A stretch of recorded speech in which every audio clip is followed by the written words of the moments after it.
Hello guys, welcome back to my channel. आज के इस वीडियो में हम क्लास 12 के बुक 1 को व्यष्टि अर्थशास्त्र को समझेंगे। मैं आज आप लोगों को टॉपिक 4 को समझाऊंगी और इससे पहले वाली वीडियो में मैं इस चैप्टर की बिगनिंग को मैंने समझाया था, बिल्कुल शुरुआत से समझाया था पार्ट 1, 2 और 3 में। तो मेरी आप लोगों से रिक्वेस्ट है कि पहले जाकर पार्ट 1, 2 और 3 को समझें, देन उसके बाद आप टॉपिक 4 को समझिए। आज का हमारा टॉपिक है विदेशी व्यापार, जिसमें मैं आप लोगों को समझाऊंगी कि किस तरीके से भारत का विदेशी व्यापार शुरू से ही एक ऊंचे स्थान पर रहा था।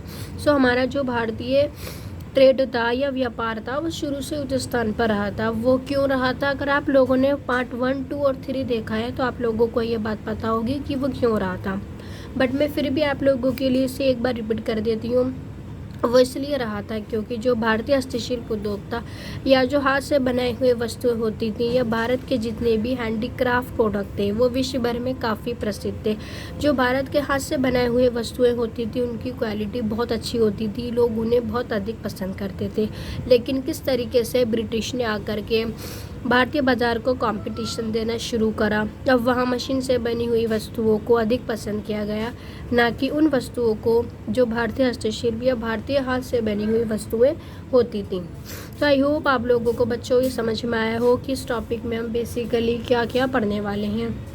तो हम इसे शुरू करते हैं कि भारत को सोने की चिड़िया कहते थे। हाँ, ये बात सच है कि हम पहले भारत को सोने की चिड़िया कहते थे। और हम कब कहते थे? ऐसा हम तब कहते थे जब भारत पर ब्रिटिश शासन जो था वो रूल नहीं करता था। बट इसका अंत हुआ। इसका अंत कब हुआ? जब भारत में ब्रिटिश शासन का रूल शुरू हुआ। तो इस बात का अंत हुआ कि भारत को सोने की चिड़िया कहते हैं, क्योंकि ब्रिटिश ने भारत का सब कुछ लूट लिया, भारतीयों का सब कुछ लूट लिया। अब ब्रिटिश शासन के बावजूद जितनी भी भारतीय तैयार वस्तु होती थी, अब वो तैयार वस्तुएं क्या क्या आती हैं, अब हम वो वस्तुएं देखते हैं। जैसे कि क्या? बारीक कपास हो गया, रेशम हो गया, लोहे की बनी वस्तु हो गई, लकड़ी की वस्तु हो गई, हाथी दांत का काम हो गया, या मूल्यवान रत्न हो गया। अब जहाँ भारत को सोने की चिड़िया कहा जाता था वहीं भारत को एक निर्यात के रूप में माना गया। मीन्स के कहने का मतलब ये हुआ, अब भारतीय केवल ब्रिटिश को एक कच्चे माल के निर्यात के रूप तक ही सीमित रहा। मीन्स कि अब भारत का इतना काम था कि वे ब्रिटेन को कच्चा माल देगा। मीन्स कि ब्रिटेन जो है वो भारत से कच्चे माल को निर्यात करेगा, खरीदेगा। और इसी तरह ब्रिटेन ने भारत को निर्यात के साथ साथ आयातक वस्तु का, जो तैयार वस्तु होती है उसका आयातक बना लिया। मीन्स कि ब्रिटेन ने क्या करा? भारत से कच्चे माल का निर्यात लिया और बाद में उसको जो रेडीमेड वस्तु होती है, जो बनी बनाई वस्तु होती हैं, तो उसका आयातक बना दिया। मीन्स कि अब जो ब्रिटेन था वो भारत से कच्चे वस्तुओं को लेकर के वहाँ रेडीमेड वस्तुओं में चेंज करके उसको भारत को जा कर के बेचेगा। तो इस तरीके से यहाँ ब्रिटेन ने एक स्ट्रेटेजी अपनाई जिस तरीके से यहाँ भारतीय घरेलू बाजार का शोषण होना शुरू हुआ। और इस नीति को बच्चों क्या नाम दिया गया? इस नीति को बच्चों नाम दिया गया सरकार की विभेद मूलक व्यापार। ये मैं आप लोगों को पहले समझा चुकी हूँ कि विभेद मूलक व्यापार क्या होता है।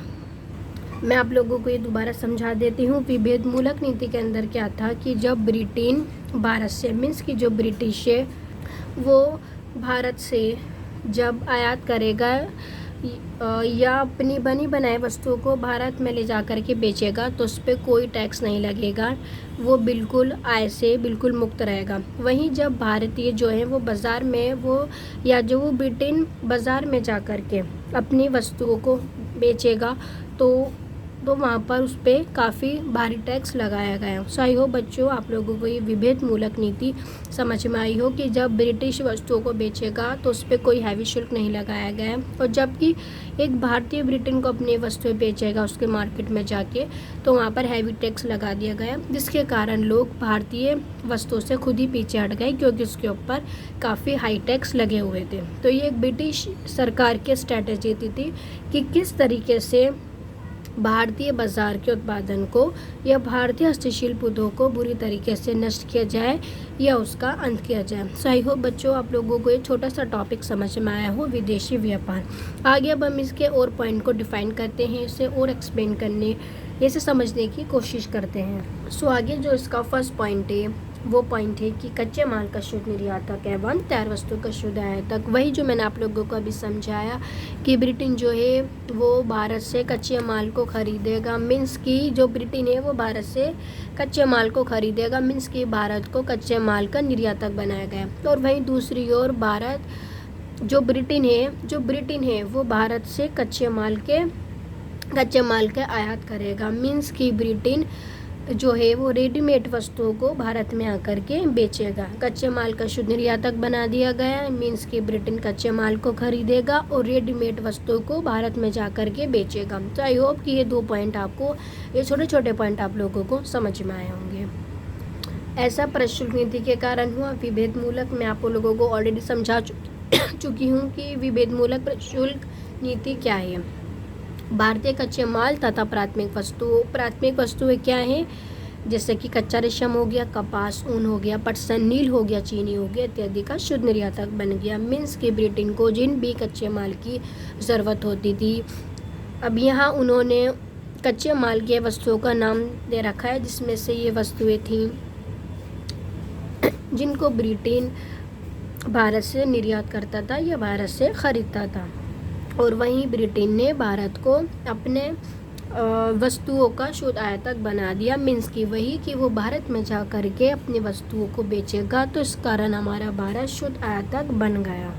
उसमें से जो भी ब्रिटेन हमें आयात करता था उसके अंदर ये चीज़ कॉमन रहती थी, सूती वस्त्र, रेशमी वस्त्र और ऊनी कपड़े, ये हमारे आयातों के अंदर सम्मिलित हुआ करती थी, शामिल हुआ करती थी। इसके अलावा ब्रिटेन देश के अलावा जो इंग्लैंड होता था, इंग्लैंड के में उत्पादित अनेक वस्तुएं जो होती थी, मीन्स की जो पूंजीगत वस्तु होती थी, वो भी हमारे आयातों में शामिल की गई। सो आई होप बच्चों आप लोगों को ये जो टॉपिक था, ये पॉइंट था, बहुत अच्छे से समझ में आया हो कि किस तरीके से कच्चे माल का भारत शुद्ध निर्यात था और इसके साथ ही हमारा भारत वस्तुओं का आयात का, तैयार वस्तु का शुद्ध आयात था।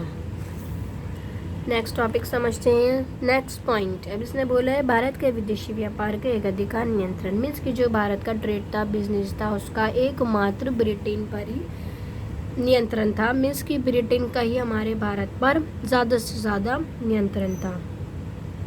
ब्रिटिश शासन के दौरान जब ब्रिटिश शासन हमारे देश पर रूल करता था तो उसका निर्यात और आयात ब्रिटिश सरकार के एक अधिकार में चले गए, मीन्स कि निर्यात और आयात ब्रिटिश के अकॉर्डिंगली होते थे।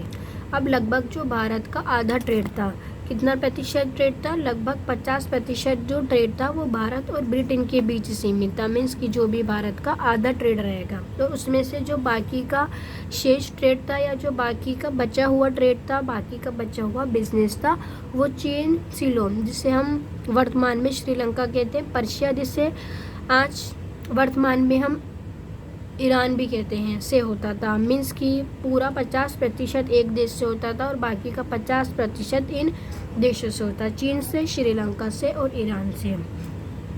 अब 1869 में क्या हुआ, ब्रिटेन ने सुएज नहर को खुलवा लिया और इसके खुलवाने पर क्या हुआ, जो विदेशी शोषण था वो और अधिक तेज़ हो गया।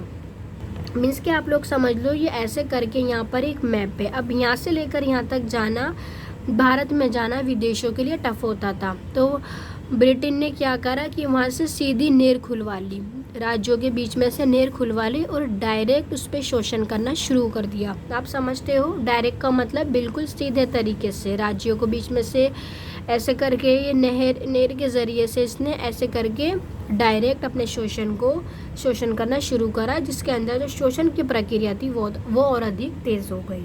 आगे समझते हैं। अब इस पॉइंट में इसने बोला है जो ब्रिटेन भारत से कच्चे माल को ख़रीदता था या जो निर्यात करता था वो ब्रिटेन लोगों के लिए एक रिसोर्स थे, वो काफ़ी हेल्पफुल वस्तु हुआ करती थी। जो भी कच्चे माल होते थे या जो भी प्राथमिक वस्तु होती थी वो काफ़ी हेल्पफुल हुआ करती थी। वो किसके लिए हेल्पफुल हुआ करती थी, वो हेल्पफुल हुआ करती थी ब्रिटेन के लिए। व्यापार में अधिकार परंतु केवल अंग्रेज के लाभ के लिए। हालांकि ब्रिटेन ने भारतीय बाजार का विस्तार किया। वो विस्तार कैसे हुआ, उसने अपनी बनी बनाई रेडीमेड वस्तुओं को भारतीय बाजार में उतार दिया। ऐसा सिर्फ ऐसा नहीं था कि वो भारतीय लाभ के लिए हुआ, ऐसा भी इसलिए हुआ ताकि उससे अंग्रेज़ों को, ब्रिटेन को फ़ायदा हो सके। उन्होंने भारतीय बाज़ार को बढ़ाया और फैलाया और विस्तार किया। वो भारतीयों के लिए नहीं बल्कि अपने ही फ़ायदे के लिए, बट कहीं ना कहीं यहाँ भारतीयों को भी फ़ायदा मिला कि उनकी जो मार्केटिंग थी वो काफ़ी बढ़ चुकी थी। अब हमें शौक करने वाली बात तो ये ही कि ब्रिटिश शासन के समय हमारे निर्यात हमारे आयात से अधिक थे। मीन्स कि हम उन लोगों को अपना कच्चा माल ज़्यादा देते थे और हमारा रेडीमेड माल वहाँ बनाया हुआ रेडीमेड माल बहुत कम जाता था। तो इसलिए यहाँ कहा गया है कि हमारे निर्यात हमारे आयात से अधिक थे। मीन्स कि निर्यात ज़्यादा थे, आयात कम थे। अब जितनी भी हमारी प्राथमिक वस्तु होती थी, प्राइमरी गुड्स होती थी, वो सब तो हमसे ब्रिटेन ले जाया करते थे। उन्होंने हमारे कच्चे माल के निर्यात को अप्रिशिएट किया, काफ़ी प्रोत्साहित किया, जिसके कारण जो हमारी अर्थव्यवस्था थी वो काफ़ी पिछड़ेपन की निशानी थी। अब इसने बोला है कि भारत में व्यापार के ट्रेड के ज़्यादा से ज़्यादा होते हुए भी यहाँ जो एक व्यक्ति की बेसिक नीड्स होती है, जैसे कि अनाज और कपड़ों की पूर्ति की कमी बनी रही। हालांकि यहाँ पर ट्रेड था, लेकिन यहाँ पे सिर्फ वो अंग्रेज़ों के लिए लाभ के लिए था। यहाँ पे खाने पीने की चीज़ों की काफ़ी कमी थी, कपड़ों की सप्लाई जो थी वो काफ़ी कमी थी, उनकी कमी बनी रही है। अब इसने बोला है जो भी हमारा बिजनेस था जो ट्रेड में गया था, मीन्स कि जो प्लस में गया था, उसका देश की ग्रोथमेंट या उसके डेवलप के लिए नहीं किया गया, बल्कि उसका उपयोग किसके लिए किया गया। मीन्स किसने बोला है जो ट्रेड हमारा प्लस में था, जो सरप्लस में था, अब उसका जो योगदान था वो हमारे देश की समृद्धि के लिए नहीं किया गया और न ही देश के विकास के लिए किया गया। वो किसके लिए किया गया, वो भारत में ब्रिटिश सरकार के खर्चों को पूरा करने के लिए किया गया, क्योंकि हमारे भारत पर ब्रिटिश का रूल था, तो वहाँ ब्रिटिश के खर्चों को पूरा करने के लिए उसका यूज़ किया गया। ब्रिटिश सरकार ने उन जो बिजनेस से ट्रेडिशन मीन्स कि जो भी सरप्लस इनकम आई उसका उपयोग उसने अपने खर्चों को पूरा करने के लिए किया। मीन्स कि जो ब्रिटिश सरकार ने युद्धों में जो खर्च किया था उन खर्चों को पूरा करने के लिए उस सरप्लस ट्रेड का, उस व्यापार का यूज़ किया। सही हो बच्चों, आप लोगों को ये बहुत अच्छे से समझ में आया हो। इसके नेक्स्ट वीडियो में हम टॉपिक 5 समझेंगे, जानकी की रूपरेखा। जब तक के लिए गुड बाय।